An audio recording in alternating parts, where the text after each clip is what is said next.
नमस्कार दोस्तों, मैं आनंद कुमार आज आप लोगों के बीच इस लॉकडाउन की घड़ी में आपकी पढ़ाई को निरंतर रखने हेतु एक छोटा सा प्रयास लेकर आ रहा हूं। यदि इसमें कोई त्रुटि हो तो हमें क्षमा कीजिएगा, क्योंकि हमारे पास संसाधन का अभाव है,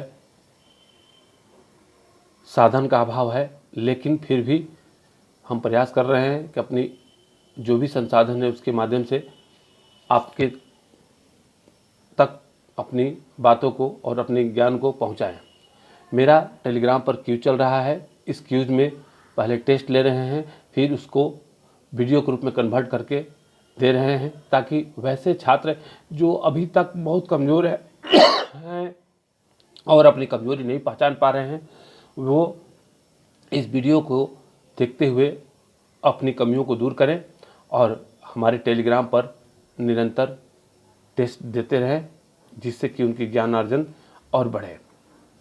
देर न करते हुए आते हैं। आज का मेरे टेलीग्राम पर टॉपिक था संसद भवन, और इसी संसद भवन से मैंने एक छोटा वीडियो बनाने का प्रयास किया जो अब तक पहुंच रही है।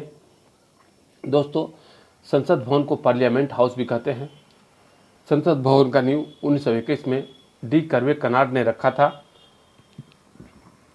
संसद भवन को बनाने में 6 वर्ष का समय लगा और 83 लाख रुपए की खर्च हुई थी। यह बनकर 1927 में तैयार हुआ था।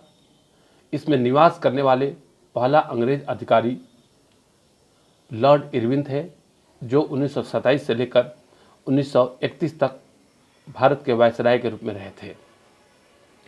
इस तरह से संसद भवन के 2 वास्तुकार माने जाते हैं। एक एडविन लुटियन, जो पार्लियामेंट के रूप में जाने जाते हैं। दूसरा हर्बर्ट बेकर, जो संसद भवन के रूप में जाने जाते हैं। संसद भवन दिल्ली के रायसीना पहाड़ी पर स्थित है और रायसीना पहाड़ी भारत के सबसे प्राचीन मुर्दार पर्वत अरावली पर्वत का एक हिस्सा है। अरावली पर्वत का विस्तार राजस्थान से दिल्ली तक है और दिल्ली जमुना नदी के किनारे स्थित है।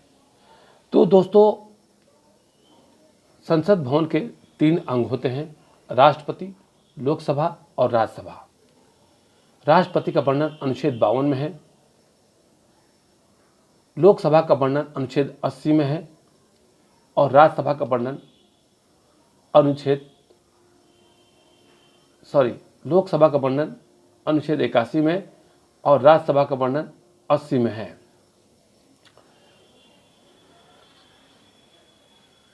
संसद भवन के 3 अंग राष्ट्रपति, लोकसभा और राज्यसभा, लेकिन 2 सदन लोकसभा और राज्यसभा है। दोनों सदन संयुक्त बैठक करते हैं और इसकी चर्चा 108 अनुच्छेद में की गई है। संसद भवन में मनोनीत सदस्यों की संख्या 14 होती है और ये मनोनीत करने का अधिकार केवल राष्ट्रपति का है। ये खेल, कला, संस्कृति या भारत में उत्कृष्ट कार्यों से लिप्त व्यक्ति को अपने मन से चुनते हैं। ये 2 सदस्य लोकसभा में और 12 सदस्य राज्यसभा में चुनकर भेजते हैं। इसका वर्णन अनुच्छेद 131 में किया गया है। संसद भवन का वर्णन 79 में है। आप याद रखिए, सरला संसद भवन, राज्यसभा, लोकसभा 79, 80 और 81। संसद भवन के अभिन्न अंग 1 हैं। अभिन्न का मतलब जो कभी हटाया नहीं जा सकता है। वह है राष्ट्रपति, जिसका वर्णन अनुच्छेद 52 में है। राष्ट्रपति कार्यपालिका के अध्यक्ष होते हैं, जिसका वर्णन अनुच्छेद 53 में है। इस तरह से राज्यसभा 80 में है और राज्यसभा को स्टेट काउंसिल के नाम से जानते हैं। लेकिन राज्यसभा एक शक्तिहीन सदन है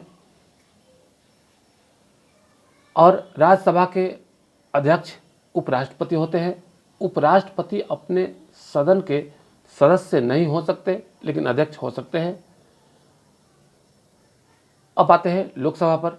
लोकसभा के अध्यक्ष लोकसभा के ही सदस्य के रूप में वरिष्ठ सांसद को बनाया जाता है। लोकसभा अध्यक्ष का वर्णन अनुच्छेद 93 में है। लोकसभा को पीपुल्स काउंसिल के नाम से भी जानते हैं। लोकसभा एक शक्तिशाली सदन है। अब आते हैं लोकसभा के सदस्यों की संख्या। तो दोस्तों, पहले लोकसभा के सदस्यों की संख्या 552 थी, लेकिन वर्तमान में 545 कर दी गई है। 31वां संविधान संशोधन के तहत इसको कम किया गया है और यह 2026 तक बनी रहेगी 84वां संविधान संशोधन के तहत, यह बात कही गई है। दोस्तों, वर्तमान में 545 सदस्य लोकसभा में हैं, जिसमें से 2 सदस्य राष्ट्रपति भेजते हैं और 543 सदस्य जनता द्वारा चुनकर आते हैं।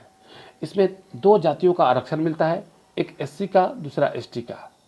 एससी का आरक्षण 84 सीटों का और एसटी का आरक्षण 47 सीटों का है, यानी 131 सीट लोकसभा में आरक्षित है। ओबीसी और जनरल का कोई आरक्षण नहीं है। अब आते हैं राज्यसभा पर। राज्यसभा में 250 सदस्य अधिकतम हो सकते हैं, वर्तमान में 245 है, जिसमें 233 विभिन्न राज्यों के विधायक द्वारा चुनकर आते हैं और 12 राष्ट्रपति द्वारा मनोनीत किए जाते हैं। दोस्तों, संसद भवन जस्ट लाइक एक विद्यालय है। संसद में चुन के जाने वाले उम्मीदवारों को सांसद कहते हैं और संसद में सांसदों की संख्या 790 होती है, 545 प्लस 245 को जोड़कर। संसद भवन का कार्यकाल नहीं होता है क्योंकि यह भारत में एक है, लेकिन इसका समय काल होता है जो 10:30 बजे खुलता है और 4:30 बजे बंद हो जाता है। दोस्तों, संसद भवन को भंग नहीं किया जा सकता है, लेकिन संसद भवन में केवल लिखी हैं जो लोकसभा अनुच्छेद 85 के तहत भंग होता है। बाकी राज्यसभा उच्च सदन है लेकिन शक्तिहीन है क्योंकि इसमें जनता भाग नहीं लेती है। दोस्तों, संसद भवन का रूपरेखा मध्य प्रदेश के 64 योगिनी मंदिर से मिलता जुलता है। इसमें 12 दरवाजे और 144 खंभे हैं। इसका आकार वृत्ताकार है। वर्तमान में 10 दिसंबर 2020 को नरेंद्र मोदी जी 90 एकड़ भूमि पर, एक विशाल भूमि पर नया संसद का नींव रख चुके हैं, जिसे 2024 तक बनाकर तैयार करने के लक्ष्य रखा गया है। दोस्तों, संसद भवन सांसदों से घिरा होता है, लेकिन संसद भवन के अभिन्न अंग राष्ट्रपति, शक्तिहीन अंग राष्ट्रपति, शक्तिशाली अंग लोकसभा, शक्तिशाली सदन लोकसभा, क्योंकि लोकसभा को पीपुल्स काउंसिल और राज्यसभा को स्टेट काउंसिल के नाम से जानते हैं। दोस्तों, संसद भवन में संयुक्त बैठक अनुच्छेद 108 के तहत होती है। संसद भवन में 3 सत्र होते हैं जो बजट सत्र के नाम से जानते हैं, ग्रीष्मकालीन, शीतकालीन और मानसूनकालीन। संसद भवन में शून्यकाल की अवधि 12 से 1 होती है। सबसे लंबी बजट सत्र ग्रीष्मकालीन और सबसे छोटी बजट सत्र शीतकालीन की होती है। शीतकालीन में शून्यकाल की अवधि 1 से 2 कर दी जाती है। 2 बजट सत्रों के बीच में अधिक से अधिक 6 माह का अंतर रखा जा सकता है और 1 साल में अधिकतम 3 बजट सत्र किए जा सकते हैं।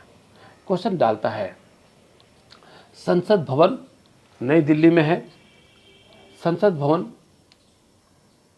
83 लाख रुपए के लागत से बनाकर तैयार किया गया था, लेकिन संसद पर बहुत सारे क्वेश्चन आते हैं जिसमें कि क्वेश्चन फंसने का डर रहता है। यकीनन इस वीडियो के माध्यम से बहुत सारे अनुच्छेद और बहुत सारे क्वेश्चन आपके मनो मस्तिष्क में कन्फ्यूजन को दूर करते हुए आएगा। धन्यवाद।